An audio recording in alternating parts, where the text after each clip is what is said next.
Today I'm going to show you how I make pepperoni pizza that rivals any takeout joint. This is what you'll need for the crust. These are the ingredients you'll need for the sauce. And this is what you'll need for the actual pizza itself. So let's get started. In my stand mixer here, I'm going to add 2 tablespoons of sugar and 3/4 of a cup of warm water, about 110 degrees or so. And I'm just going to stir that up to dissolve the sugar a little bit.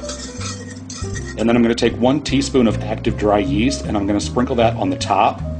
And I'm not going to bother to stir that in. I'm just going to let it bloom right on top of the water like that.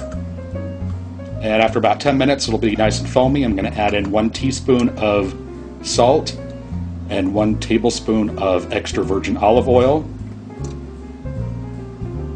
And also 2 cups of all-purpose flour. I've attached the dough hook to my mixer, and I'm just going to turn this on and mix it until it starts to pull away from the sides of the bowl and form a dough.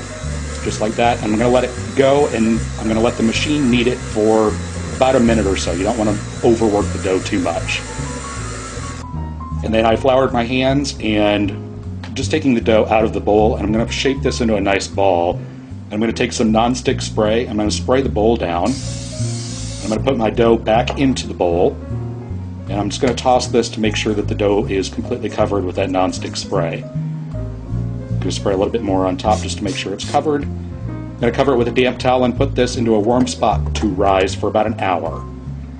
For my sauce, I've got 6 ounces of tomato paste. I'm going to add 3/4 of a cup of water to that. I'm going to add in 1 teaspoon of basil, 1 teaspoon of onion powder, half a teaspoon of salt, half a teaspoon of oregano, and half a teaspoon of garlic powder. And using a whisk, I'm just going to whisk this together, and I'm heating this over medium heat, and you want to continue to stir this as you're heating it. And once it gets nice and bubbly, I'm going to turn the heat off, and I'm going to stir in 1 tablespoon of freshly grated Parmesan cheese. You just want to mix that in until it's melted, and then you want to set this off to the side and let it cool completely before you use it.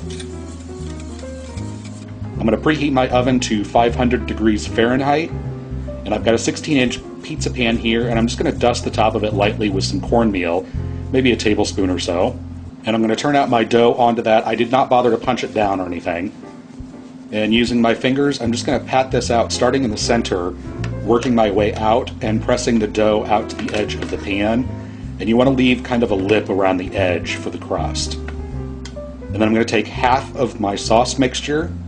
I'm just going to spoon that out into the center, and then using the back of a spoon, I'm just going to spread this out to within about 3/4 of an inch or so of the edge of the crust. And once you get your sauce spread out, make sure that it's nice and even. You don't have any bald spots on your crust. And then you want to take your mozzarella cheese and just sprinkle this onto the top. And you want to make sure that you get the cheese all the way to the edge of the sauce. You don't want to cover the crust, but you want to cover the sauce with your cheese. And then I'm going to take my pepperoni, and starting on the outside, I'm going to place a row of pepperoni. And I'm keeping the pepperoni relatively close to each other because they do shrink up when they bake.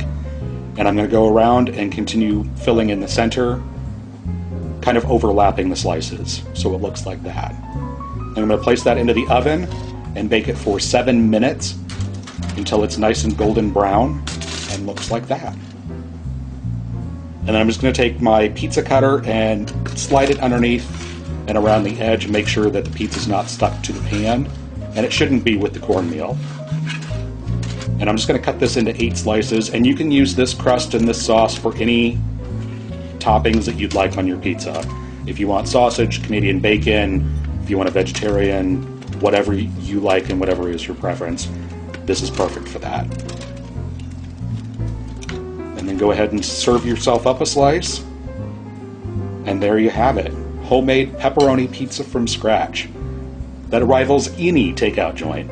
Hope you guys enjoy, and thanks so much for watching.